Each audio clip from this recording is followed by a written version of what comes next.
쿠팡의 창업자 김범석 의장의 지분은 한 10% 정도로 알려져 있고요. 컬리의 창업자인 김슬아 대표의 지분은 6% 내외로 알려져 있습니다. 그런데 김범석 의장은 77%의 의결권을 가지고 있고요. 컬리의 김슬아 대표는 여전히 그 지분율과 동일한 6%의 의결권만 가지고 있습니다. 이유가 뭐라고 생각하세요?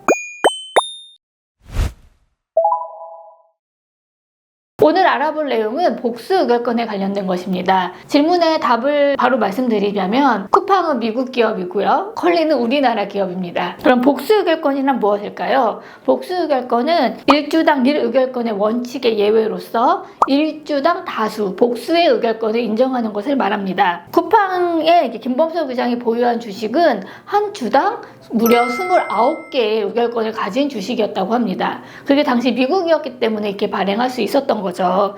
그래서 10%를 가지고 77%의 의결권을 행사해서 사실상 온전한 되게 큰 강력한 경영권을 가지고 있었던 상황인 거죠. 그래서 복수 의결권이 필요한 이유는 바로 안정적인 경영권을 보장하기 위한 것입니다. 보통 스타트업의 경우에는 처음에 창업자가 100% 지분을 가지고 설립을 한 이후에도 다수의 투자를 받으면서 이 지분율이 희석이 되죠. 그래서 대형 투자를 많이 받은 컬리의 경우에는 그 김슬아 창업자의 지분이 6%까지 희석이 된 것이죠. 이렇게 되면 뭐가 문제냐? 그러니까 그 창업을 한 그 창업자, 그러니까 대표이사이자 창업자인 사람이 이제 안정적으로 경영권을 가지고 회사를 경영을 해야 되는데 지분율이 사실 과반수 지분율을 잃는 순간 일반적인 경영권은 잃게 되죠. 우리나라에는 이제 복수 의결권 도입이 되지 않고 있었는데요. 이때 딱 그 쿠팡이 상장을 하는 그 무렵에 이 논의가 되게 우리나라에서 뜨겁게 됐었어요.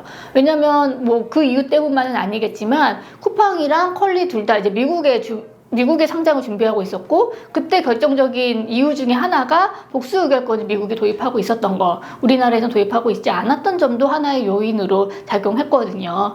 그래서 제2의 쿠팡 컬리 사태를 막자 하면서 이 업계에서 우리나라도 복수 의결권을 도입하자는 논의가 그때 되게 열심히 활발하게 진행됐고 실제로 2023년 4월에 벤처기업법이 개정이 되면서 복수 의결권 제도가 드디어 우리나라에도 도입이 됐습니다. 그래서 2023년 11월 17일부터 이 복수 의결권을 인정하는 벤처기업법이 시행이 됩니다. 그래서 벤처기업법에 따라서 우리나라는 아쉽게도 쿠팡처럼 29개 이렇게까지는 안 되고요. 한 주당 10개의 의결권이 인정되는 내용으로 복수 의결권 제도가 도입됐습니다. 그러면 모든 창업자는 그럼 앞으로 한 주당 다 10개까지 의결권을 갖는 걸까요? 그렇진 않습니다. 이게 또 남용 내지 악용될 수도 있기 때문에 되게 엄격한 제한 하에서만 주식을 발행할 수 있습니다. 그럼 어떤 조건인지 한번 살펴보도록 하겠습니다.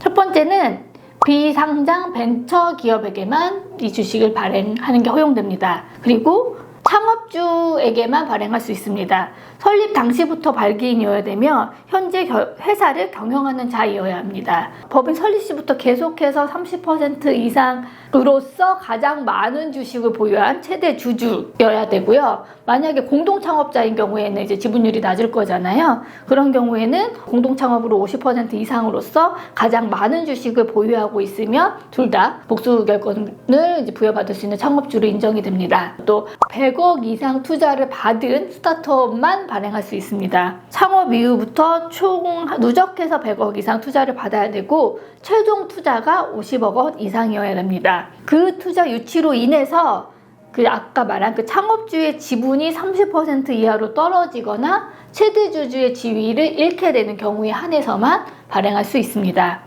여기서 이제 주의할 점은 친인척 투자, 그러니까 특수관계인 투자하는 건 이 투자 금액에 반영되지는 않습니다. 그리고 이렇게 복수 의결권 주식을 창업주에게 발행하기 위해서는 정관의 근거 조항이 있어야 됩니다.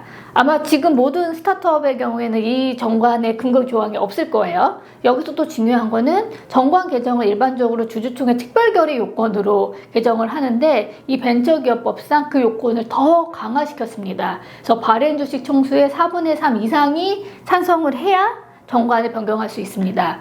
마지막으로 복수 의결권 주식을 이제 주주총회에서 발행을 해야 되고요. 주주총회에서 특별결의 근데 더 가중된 특별결의. 그리고 또 중요한 게 그러니까 일반적으로 그러니까 복수결권 도입됐다고 생각하시니까 창업자분들이 그러면 내가 지금 가지고 있는 보통 주식이 복수결권 주식으로 이제 전환될 수 있는 거구나 라고 생각하시는 경우가 있는데 그게 아닙니다. 이 복수결권 주식을 새롭게 발행을 하는 겁니다. 그 말은 새롭게 그 주식의 인수대금을 회사에 납입을 해야 된다는 거죠.